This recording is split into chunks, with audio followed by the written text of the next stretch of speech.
नमस्कार दोस्तों, स्वागत है आप सभी का आपके अपने YouTube चैनल अपनी क्लास में। दोस्तों, इस वीडियो में मैं आपको आपके आने वाले RCIT एग्जाम को देखते हुए 35 वेरी मोस्ट इंपॉर्टेंट क्वेश्चन बताऊंगा। दोस्तों, आप मेरा विश्वास कीजिए, यदि आप इन प्रश्नों को पढ़ लेते हो तो आपके RCIT एग्जाम में बहुत ही अच्छे नंबर बनने वाले हैं। तो चलिए स्टार्ट करते हैं हमारे इस मॉडल पेपर का पहला प्रश्न, जिसमें पूछा गया है जन धन योजना की शुरुआत कब की गई थी। तो दोस्तों, जो जन धन योजना है उसकी शुरुआत सन 2014 के अंदर की गई थी, यानी कि पहले का करेक्ट आंसर होगा ऑप्शन नंबर बी। आगे हमारे पास में दूसरा प्रश्न पूछा गया है, राजस्थान सरकार द्वारा भामाशाह योजना की शुरुआत कब की गई थी। तो दोस्तों, दूसरे का जो करेक्ट आंसर है वो होगा ऑप्शन नंबर सी, यानी कि सन 2008 के अंदर भामाशाह योजना की शुरुआत की गई थी। आगे हमारे पास में तीसरा प्रश्न पूछा गया है, क्रेडिट कार्ड एक छोटा प्लास्टिक कार्ड है जिसे किसी बैंक या वित्तीय संस्था द्वारा जारी किया जाता है। निम्न में कौन क्रेडिट कार्ड का एक प्रकार है। तो दोस्तों, आप सबको पता होगा कि वीज़ा क्या है, एक क्रेडिट कार्ड का प्रकार होता है। मास्टर कार्ड भी क्या होता है, क्रेडिट कार्ड का प्रकार होता है। उसी प्रकार से अमेरिका के अंदर अमेरिकन एक्सप्रेस नाम से भी क्रेडिट कार्ड होता है। तो दोस्तों, ये सभी क्या हैं, क्रेडिट कार्ड के प्रकार हैं, यानी कि ऑल ऑफ द अबव तीसरे का करेक्ट आंसर होगा। अब आगे देखते हैं, हमारे पास में चौथा प्रश्न पूछा गया है, ऑनलाइन शॉपिंग सेवाएं प्रदान करने वाली वेबसाइटें कौन कौन सी है। तो दोस्तों, हमारे पास में पहला ऑप्शन ए है अमेजन, फ्लिपकार्ट, ईबे, पेटीएम। आप सब जानते हैं कि अमेजन पर क्या है, ऑनलाइन शॉपिंग होती है, फ्लिपकार्ट पर भी होती है, ईबे पर भी होती है। अब आपका डाउट होगा कि पेटीएम पर किस प्रकार से ऑनलाइन शॉपिंग होगी। आपने तो सामान्य तौर पर मोबाइल का रिचार्ज, बिजली रिचार्ज ही किया होगा पेटीएम पर, लेकिन दोस्तों पेटीएम ने अब ऑनलाइन शॉपिंग की सेवा है वो भी प्रदान करनी शुरू कर दी है। उसी प्रकार से ऑप्शन बी में होम शॉप, स्नैपडील, शॉपक्लूज। दोस्तों, ये भी क्या है, ऑनलाइन शॉपिंग सेवाएं प्रदान करने वाली वेबसाइट हैं। उसी प्रकार से जैबोंग और मंत्रा भी क्या है, ऑनलाइन शॉपिंग प्रदान करने वाली साइटें हैं। तो दोस्तों, चौथे का करेक्ट आंसर होगा ऑप्शन नंबर डी, यानी कि ऑल ऑफ द अबव सभी साइटें क्या है, शॉपिंग प्रदान करती है। आगे हमसे पांचवा प्रश्न पूछा गया है, निम्न में से कौन सोशल मीडिया का उदाहरण है। तो दोस्तों, आप सब जानते हैं कि YouTube, Facebook, WhatsApp, Twitter, LinkedIn, ये सभी की सभी क्या हैं, सोशल मीडिया ऐप हैं। इसका जो करेक्ट आंसर है वो भी क्या होगा, option number D, all of the above. दोस्तों, फेसबुक, व्हाट्सएप, ट्विटर, लिंक्डइन क्या हैं, सोशल मीडिया के उदाहरण हैं। आगे हमारे पास में छठा प्रश्न पूछा गया है, एक ऐसी वेबसाइट जिसका उपयोग दोस्तों और रिश्तेदारों का नेटवर्क बनाने, सूचनाएं प्राप्त करने, शेयर करने, संवाद करने के लिए किया जाता है। तो दोस्तों, इसका जो करेक्ट आंसर है वो होगा ऑप्शन नंबर ए। दोस्तों, आप सब जानते हैं कि फेसबुक पर क्या कर सकते हैं, हम अपने रिश्तेदारों के साथ नेटवर्क बना सकते हैं, उनको सूचनाएं भेज सकते हैं और कोई भी फोटो है उसे शेयर कर सकते हैं, संवाद कर सकते हैं। तो ये किसका काम होता है, ये सोशल मीडिया का काम होता है, यानी कि छठे का करेक्ट आंसर होगा ऑप्शन नंबर ए।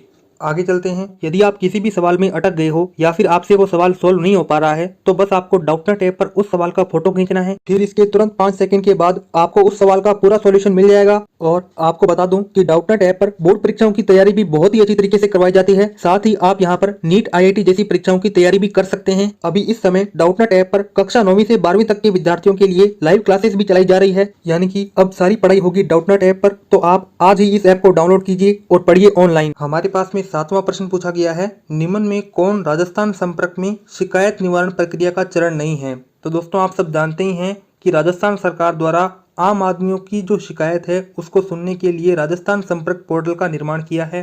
दोस्तों, राजस्थान संपर्क में हम क्या कर सकते हैं, अपनी शिकायत है उसका निवारण कर सकते हैं। दोस्तों, हम जब शिकायत देंगे तो उसमें रजिस्ट्रेशन करेंगे, मॉडरेशन करेंगे, एलोकेशन करेंगे, लेकिन स्क्रूटिनाइजेशन है वो नहीं करेंगे। तो दोस्तों, ये क्या है, राजस्थान संपर्क में शिकायत निवारण प्रक्रिया का चरण नहीं है। आगे हमारे पास में 9वां प्रश्न पूछा गया है, गूगल मैप में रास्ता खोजने व देखने के लिए आप कौन सा विकल्प देख सकते हैं। तो दोस्तों, मोबाइल के अंदर आपने गूगल मैप देखा होगा। देखिए, यदि आपको आपके घर से VMOU जाना है, यानी कि वर्धमान महावीर ओपन यूनिवर्सिटी जाना है, अपनी RKCL RCIT एग्जाम की मार्कशीट लेके आनी है, तो आप क्या करेंगे, अपने मोबाइल के अंदर गूगल मैप खोलेंगे और लिखेंगे VMOU यूनिवर्सिटी कहाँ पर है, तो आपको बता देगा कोटा के अंदर है।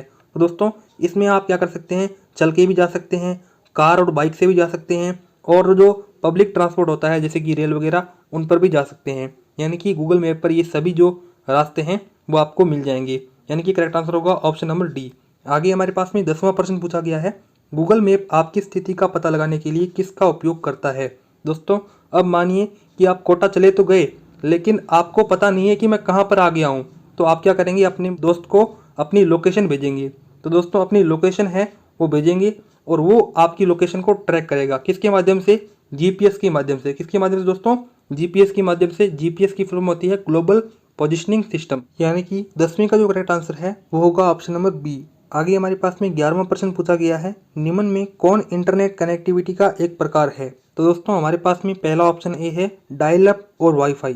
दोस्तों आप सब जानते हैं कि अपने वाईफाई के द्वारा अपने इंटरनेट जोड़ सकते हैं एक मोबाइल से दूसरे मोबाइल की तरफ, यानी कि ये क्या है? इंटरनेट कनेक्टिविटी का प्रकार है। उसी प्रकार से हम अपने घर के अंदर यदि हम इंटरनेट का अधिक यूज कर रहे हैं और हमें अच्छी स्पीड चाहिए तो हम ब्रॉडबैंड लगवाते हैं, यानी कि ये भी क्या है? इंटरनेट कनेक्टिविटी का एक प्रकार है। उसी प्रकार से सैटेलाइट, मोबाइल, केबल, ये भी क्या है दोस्तों? जो आप जानते ही हैं कि जियो ने जियो फाइबर नाम से केबल लॉन्च की है, तो ये भी क्या है दोस्तों? इंटरनेट कनेक्टिविटी का प्रकार है। यानी कि 11वें का करेक्ट आंसर होगा option number D, all of the above, उपरोक्त सभी। आगे हमारे पास में 12वां प्रश्न पूछा गया है, निम्न में से कौन सा कथन सत्य है? तो दोस्तों हमारे पास में पहला ऑप्शन ए है, ब्रॉडबैंड की गति को मेगाबाइट पर सेकंड में मापा जाता है। तो दोस्तों आपको मैंने पहले कहा था, यदि आपके मोबाइल में स्पीड कम है तो आपको ब्रॉडबैंड लगाना होगा, क्योंकि इसकी जो स्पीड होती है वो मेगाबाइट पर सेकंड में होती है और आपके मोबाइल के अंदर जो इंटरनेट की स्पीड है वो चलती है किलोबाइट पर सेकंड में। यानी कि ये कथन है वो बिल्कुल सही है। उसी प्रकार से जो ऑप्शन बी है वो है केबल सबसे तीव्र इंटरनेट कनेक्टिविटी है। तो दोस्तों आपको मैंने पहले कहा था कि जो केबल चल रही है आजकल जियो फाइबर की, वो क्या है? हाल ही में दुनिया के अंदर सबसे ज़्यादा फास्ट इंटरनेट कनेक्टिविटी का उदाहरण है। यानी कि ये भी क्या है? बिल्कुल करेक्ट है। उसी प्रकार से डायल अप सबसे धीमी कनेक्टिविटी है। दोस्तों ये भी क्या है? बिल्कुल करेक्ट कथन है।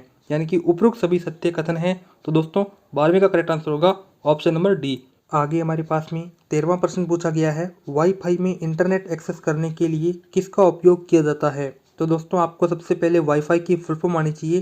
दोस्तों वाईफाई की फुल फॉर्म होती है वायरलेस फिडिलिटी। दोस्तों आपको यदि दो मोबाइल दे दिए गए हैं, देखिए एक मोबाइल के अंदर तो इंटरनेट चल रहा है, लेकिन एक मोबाइल के अंदर इंटरनेट नहीं चल रहा है क्योंकि इसके अंदर रिचार्ज नहीं कराया हुआ। तो दोस्तों इस मोबाइल के अंदर इंटरनेट चलाने के लिए आपको दोनों मोबाइलों को वाईफाई से जोड़ना होगा।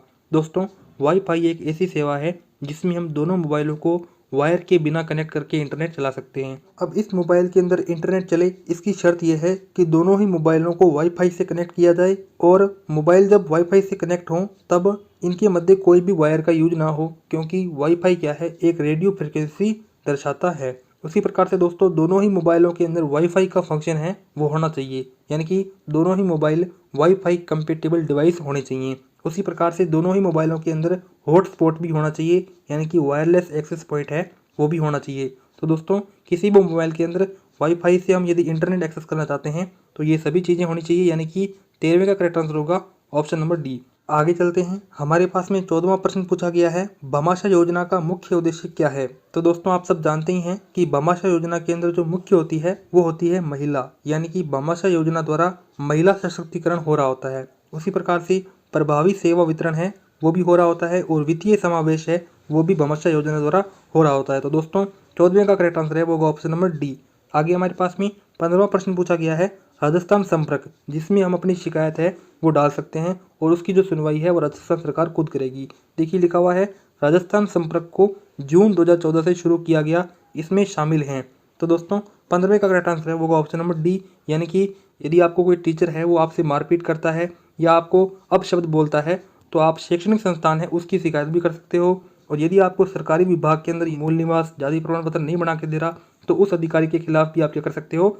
शिकायत कर सकते हो। और कोई संगठन है, आरएसएस हो गया, कोई भी संगठन हो गया, तो उसके खिलाफ भी आप क्या कर सकते हो? शिकायत कर सकते हो। यानी कि 15वें का करेक्ट आंसर है वो होगा ऑप्शन नंबर डी। आगे हमारे पास में 16वां प्रश्न पूछा गया है, ईपीडीएस योजना, यानी कि दोस्तों आपको जो राशन कार्ड द्वारा जो राशन मिलता है उसे हम ईपीडीएस योजना कहते हैं और इसकी फुल फॉर्म होती है इलेक्ट्रॉनिक पब्लिक डिस्ट्रीब्यूशन सिस्टम योजना। दोस्तों ईपीडीएस योजना में वितरण की जाने वाली जो मुख्य वस्तुएं हैं वो है हमारे पास में अनाज, जैसे कि गेहूं, चावल। उसके बाद हमें चीनी भी मिलती है, साबुन भी मिलती है, मिट्टी का तेल भी मिलता है। दोस्तों इसका जो करेक्ट आंसर होगा ऑप्शन नंबर डी, उपरोक्त सभी। आगे हमारे पास में 17वां प्रश्न पूछा गया है, राशन कार्ड बनवाने हेतु कितना शुल्क देना होता है? तो दोस्तों राजस्थान सरकार ने राशन कार्ड बनवाने के लिए 2 रुपये जो शुल्क है वो रखा है, यानी कि 17वें का जो करेक्ट आंसर है वो होगा ऑप्शन नंबर ए। आगे हमारे पास में 18वां प्रश्न पूछा गया है, विंडोज 10 के संदर्भ में कौन सा कथन असत्य है? तो दोस्तों आपको असत्य कथन के बारे में बताना है। देखिए हमारे पास में जो ऑप्शन ए है वो बिल्कुल असत्य कथन है। इसमें बताया गया है कि विंडोज़ 10 होता है वो हैंड हेल्ड पीडीए स्मार्टफोन के लिए बना होता है, लेकिन नहीं दोस्तों, विंडोज़ जो 10 है उसको पीडीए हैंड हेल्ड और स्मार्टफोन के लिए नहीं बनाया गया, उसको किसी विशेष काम के लिए बनाया गया है। यानी कि 18वें का करेक्ट आंसर है वो होगा ऑप्शन नंबर ए। आगे हमारे पास में 19वां प्रश्न पूछा गया है, एसएसओ से लॉगिन करके ई मित्र के माध्यम से किन सेवाओं को एक्सेस कर सकते हैं। तो दोस्तों आपको सबसे पहले एसएसओ की फुल फॉर्म आनी चाहिए। दोस्तों एसएसओ की फुल फॉर्म होती है सिंगल साइन ऑन। ये एक प्रकार की क्या है, वेबसाइट है। दोस्तों इस वेबसाइट पर कोई भी विद्यार्थी क्या कर सकता है, अपना जो शुल्क है वो जमा करा सकता है और किसी भी भर्ती का फॉर्म भर सकता है, और उसी के साथ में हम मूल निवास प्रमाण पत्र है उसका भी आवेदन कर सकते हैं। यानी कि दोनों ही क्या है, एसएसओ के काम हैं। उसी प्रकार से हम बिजली पानी है उसका भी बिल का भुगतान कर सकते हैं, यानी कि ये भी क्या है, एसएसओ की सेवा है। यानी कि 19वें का जो करेक्ट आंसर है वो होगा ऑप्शन नंबर डी, उपरोक्त सभी। आगे हमारे पास में 20वां प्रश्न पूछा गया है, निम्न में कौन सी वेबसाइट पासपोर्ट से संबंधित है। तो दोस्तों ऑप्शन जो ए है वो बिल्कुल करेक्ट होगा। passportindia.government.in क्या है, एक प्रकार की पासपोर्ट से संबंधित वेबसाइट है। आगे हमारे पास में 21वां प्रश्न पूछा गया है, निम्न में कौन सा फाइल फॉर्मेट वीडियो को प्रदर्शित करता है। तो दोस्तों आप सब जानते हैं कि MP3 का मतलब हो गया गाना और MP4 का मतलब हो गया वीडियो। तो दोस्तों इसमें आपको ऑप्शन भी मिल रहा होगा MP4। ये क्या है, ये फॉर्मेट वीडियो को प्रदर्शित करता है। उसी प्रकार से आजकल नए जो फॉर्मेट चले हैं वीडियो के, AVI, WMV, ये भी क्या है दोस्तों, वीडियो फॉर्मेट हैं। यानी कि 21वें का जो करेक्ट आंसर है वो होगा ऑप्शन नंबर डी। आगे हमारे पास में 22वां प्रश्न पूछा गया है, निम्न में से कौन पिक्चर फॉर्मेट का उदाहरण है। दोस्तों आप सब जानते हैं कि JPEG ये क्या है, एक प्रकार का पिक्चर फॉर्मेट का उदाहरण है। और उसी के साथ में दोस्तों आपने व्हाट्सएप के अंदर GIF देखे होंगे, एक प्रकार की क्या है, छोटी सी वीडियो होती है, एनिमेशन होता है। तो ये भी क्या है, पिक्चर फॉर्मेट का उदाहरण है। उसी प्रकार से BMP भी क्या है दोस्तों, पिक्चर फॉर्मेट का उदाहरण है। यानी कि 22वें का करेक्ट आंसर होगा option number D, all of the above. आगे हमारे पास में 23वां प्रश्न पूछा गया है, किसी फाइल या फोल्डर को छुपाने हेतु किस ऑप्शन का उपयोग किया जाता है। तो दोस्तों 23वें का जो करेक्ट आंसर है वो होगा ऑप्शन नंबर सी, यानी कि हिडन ऑप्शन है उसका उपयोग किया जाता है। आगे हमारे पास में 24वां प्रश्न पूछा गया है, विंडोज़ 10 में फाइल या फोल्डर को पासवर्ड के साथ लॉक करने के लिए किस फीचर या सुरक्षा ऐप का उपयोग किया जाता है।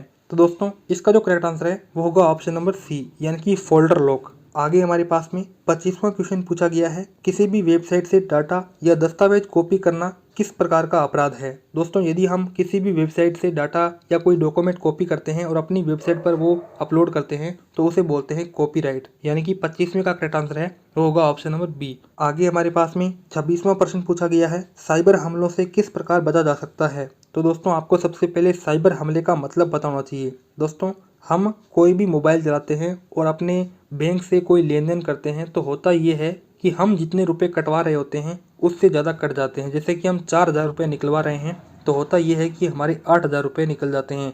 दोस्तों ये जो 4000 रुपये और एक्स्ट्रा लग गए, ये जो हमारे पास में जो बीच में हैकर होते हैं वो निकाल लेते हैं, और वहीं जो कभी कभी तो हमारा पूरा अकाउंट ही खाली हो जाता है, उसे बोलते हैं साइबर हमला। दोस्तों ये जो साइबर हमला है उससे हम बच सकते हैं, देखिए सावधानीपूर्वक वेब एड्रेस एंटर करके। यानी कि जैसे कि SBI की जो ऑफिशियल वेबसाइट है उसी पे हमें जाना होगा, वही हमें गूगल पर सर्च करनी होगी। यानी कि हमें वेब एड्रेस है उसे सही एंटर करना होगा। उसी प्रकार से निजी जानकारी, password, pin, credit, debit card, OTP, इसे क्या है वो हमें शेयर नहीं करना है किसी भी व्यक्ति के साथ में। उसी प्रकार से वेबसाइट से डाटा फाइल को डाउनलोड करते समय एंटीवायरस द्वारा स्कैन करें, अनावश्यक साइटों पर विजिट ना करें। यानी कि दोस्तों जो डॉक्यूमेंट होते हैं उसमें जो बार कोड जो लगे होते हैं उनको हमें एंटीवायरस से स्कैन करना होगा ताकि पहचान पाएँ कि ये डॉक्यूमेंट सही है। यानी कि इन सभी बिंदुओं के द्वारा हम साइबर हमलों से बच सकते हैं। 26वें का जो करेक्ट आंसर है वो होगा ऑप्शन नंबर डी। आगे हमारे पास में 27वां प्रश्न पूछा गया है, एक सुरक्षित वेबसाइट की क्या पहचान है। दोस्तों हम किसी वेबसाइट को सुरक्षित तभी मानेंगे जब उस वेबसाइट के अंदर HTTPS होगा, यानी कि hyper text transfer protocol secure, एक प्रकार का क्या है, साइबर खतरों को बचाने वाला एक प्रोग्राम है। दोस्तों जब ये वेबसाइट के अंदर होगा तभी वेबसाइट सुरक्षित मानी जाएगी। उसी प्रकार से पैडलॉक है वो भी एक वेबसाइट के अंदर होना चाहिए। दोस्तों ये दोनों क्या करते हैं, वेबसाइट को सुरक्षा प्रदान करते हैं। दोस्तों 28वां प्रश्न पूछा गया है, इस कमांड द्वारा एनिमेशन का प्रभाव तुरंत देख सकते हैं। तो दोस्तों वो कौन सी कमांड है। दोस्तों ये जो प्रश्न है वो MS पावरपॉइंट की तरफ से आया हुआ है। दोस्तों 28वें का जो करेक्ट आंसर है वो होगा ऑप्शन नंबर ए, यानी कि प्रीव्यू। आगे हमारे पास में 29वां प्रश्न पूछा गया है, किस कमांड द्वारा पावर पॉइंट में प्रेजेंटेशन तथा उससे संबंधित विभिन्न फाइलों को एक साथ फ्लॉपी तथा हार्ड डिस्क पर कॉपी कर सकते हैं। तो दोस्तों वो जो हमारे पास में ऑप्शन है वो है सेंड टू, यानी कि सेंड टू ऑप्शन पर क्लिक करके हम फ्लॉपी और हार्ड डिस्क में जो एनिमेशन है उन्हें कॉपी कर सकते हैं। आगे हमारे पास में 30वां प्रश्न पूछा गया है, वर्ड में बनाई गई टेबल में कॉलम की चौड़ाई कम से कम हो सकती है। जो आपके पास में कॉलम होता है उसकी जो चौड़ाई है वो कम से कम 0.5 हो सकती है, यानी कि 30वें का जो करेक्ट आंसर है वो होगा ऑप्शन नंबर सी। आगे हमारे पास में 31वां प्रश्न पूछा गया है, यह डॉक्यूमेंट में लिखे गए टेक्स्ट को स्वतः ठीक करने वाली कमांड है। तो दोस्तों ये जो प्रश्न है वो MS वर्ड से आया हुआ है। देखिए हम MS वर्ड के अंदर क्या करते हैं, एक स्पेलिंग लिखते हैं APLE। दोस्तों ये जो स्पेलिंग है वो बिल्कुल गलत है, लेकिन MS वर्ड इस स्पेलिंग को बिल्कुल सही कर देगा। उसमें स्वतः ठीक करने वाली कमांड होती है दोस्तों, उसे बोलते हैं ऑटो करेक्ट, यानी कि 31वें का जो करेक्ट आंसर है वो होगा ऑप्शन नंबर बी। आगे हमारे पास में 32वां प्रश्न पूछा गया है, एक बाइट 8 बिट के बराबर होता है जबकि एक निबल किसके बराबर होगी। तो दोस्तों आपको प्रश्न में बता दिया गया है कि जो एक बाइट है वो 8 बिट के बराबर होती है। किसके बराबर होती है दोस्तों, 8 बिट के। अब आपसे पूछा है कि एक निबल कितने बिट के बराबर होगी। तो दोस्तों एक निबल है वो 4 बिट के बराबर होगी। तो दोस्तों इसका जो करेक्ट आंसर है वो हमारे पास में होगा ऑप्शन नंबर बी, 4 बिट। आगे हमारे पास में 33वां प्रश्न पूछा गया है, जब कंप्यूटर स्टार्ट किया जाता है तो कौन हार्डवेयर उपकरणों की जांच करता है। तो दोस्तों इसका जो करेक्ट आंसर है वो होगा ऑप्शन नंबर ए, पोस्ट। आगे चलते हैं, हमारे पास में 34वां प्रश्न पूछा गया है, आप वर्कशीट के सेल में किस प्रकार के डाटा को एंटर कर सकते हैं। दोस्तों वर्कशीट का मतलब MS एक्सेल, और जो सेल होती है वो कुछ इस प्रकार से होती है, कई सारी सेलें होती है। और दोस्तों इस सेलों के अंदर हम क्या कर सकते हैं, कोई भी फॉर्मूला लगा के हम अपना मान है वो निकाल सकते हैं। तो दोस्तों इसके अंदर हम फॉर्मूला एंटर करते हैं, वैल्यूज़ एंटर करते हैं और लेबल्स एंटर करते हैं, यानी कि 34वें का करेक्ट आंसर है वो होगा ऑप्शन नंबर ए।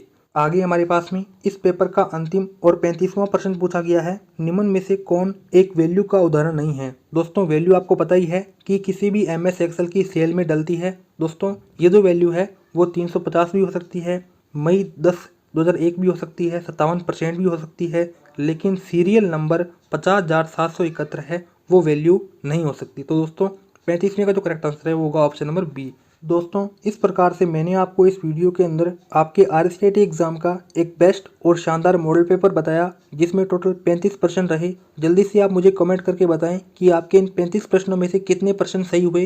दोस्तों इस वीडियो को अपने दोस्तों के साथ शेयर जरूर करें ताकि उनको भी RCET एग्ज़ाम के मोस्ट इंपॉर्टेंट क्वेश्चन मिल सकें। इस वीडियो में इतना ही था, अब मिलते हैं किसी अन्य वीडियो में, तब तक के लिए जय हिंद, जय भारत।